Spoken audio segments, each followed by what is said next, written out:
Kisah Kancil dan Patani. Kruk. Kancil mengelus perutnya yang dari tadi mengeluh lapar, dan tenggorokannya pun sangat kering. Hari amatlah panas. Kancil berjalan sendirian. Tadi dia memang bersama teman-temannya meninggalkan hutan kecil tempat tinggal mereka yang terbakar. Sekarang, teman-temannya sudah meninggalkannya. Kancil duduk bersandar karena matanya berkunang-kunang. Tiba-tiba ia melihat hamparan hijau. Ya, itu adalah ladang Patani, yang menanami ladangnya dengan ketimun. Air liur Kancil menetes. Aku akan memakan timun Patani, kata Kancil. Kalau cuma makan sedikit pasti tidak apa-apa. Kancil menyusup lewat celah pagar ladang Patani dan mengunyah sebuah ketimun. Segar sekali. Satu lagi, lalu aku akan menyusul teman-teman. Kancil memetik satu lagi, memakannya. Satu lagi, sampai ia kekenyangan dan tertidur. Kancil terkejut karena hari sudah sore. Ia segera meninggalkan ladang itu. Saat tiba di ladang, Patani kaget melihat ketimunnya banyak yang hilang, hanya tersisa sampah ujung ketimun. Aduh, bagaimana ini, keluh Patani. Aku tidak jadi panen. Siapa yang berani mengambilnya, ya? Bu Tani berkata, kita takut-takuti dia dengan orang-orangan Pak. Siapa tahu, dia tidak berani datang lagi. Mereka membuat orang-orangan dari jerami dan menggunakan baju bekas dan kaping Patani. Esok harinya, si Kancil memasuki ladang itu lagi. Apa? Patani berjaga di ladangnya, serunya terkejut. Ia menunggu sampai Patani pergi, namun kelihatannya Patani betah berjaga di sana. Tapi, mengapa Patani diam dan melotot terus seperti itu, ya?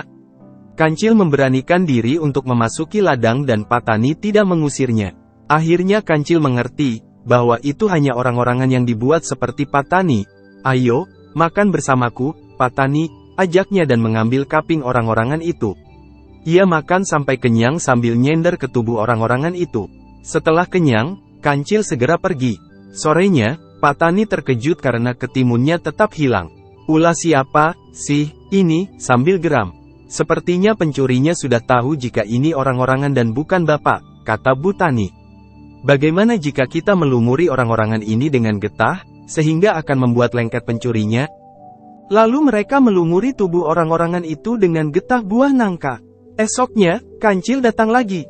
Wah, Patani, kamu masih di situ, katanya lalu mulai memetik ketimun dan mulai memakannya sambil menyenderkan tubuhnya. Selesai makan, ia berniat pergi. Tapi, badannya lengket menempel ke orang-orangan itu.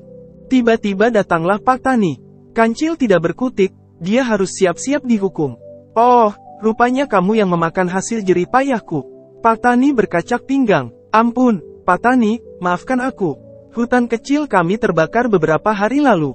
Kancil memohon. Ya, tapi, tetap saja mencuri itu tidak baik. Enaknya, saya kasih kamu hukuman apa? Ya, Patani tetap kesal. Bagaimana jika kita hukum dia membereskan ladang selama seminggu dan menanami bibit ketimun lagi? Pak, usul Bu Tani. Kancil pun menerima hukuman itu. Ia tahu bahwa memang dia bersalah. Dia bekerja dengan rajin dan berharap Patani sungguh-sungguh memaafkannya. Akhirnya, hari terakhir hukuman si Kancil tiba. Terima kasih sudah bekerja dengan rajin, Kancil. Jangan mencuri lagi, karena perbuatan itu merugikan orang lain. Lebih baik kamu berusaha dengan jerih payahmu sendiri. Ini bekal ketimun untukmu di hutan nanti, kata Patani sambil menyerahkan sekarung ketimun. Aku meminta maaf sekali lagi atas kesalahanku, Patani. Terima kasih tidak menghukumku lebih berat. Aku berjanji tidak mencuri lagi. Kancil berkata penuh penyesalan. Kancil kembali ke hutan. Ketimun pemberian itu selain dia makan tapi juga menyisihkan sebagian untuk ditanam di kebunnya sendiri, supaya dia juga bisa panen timun.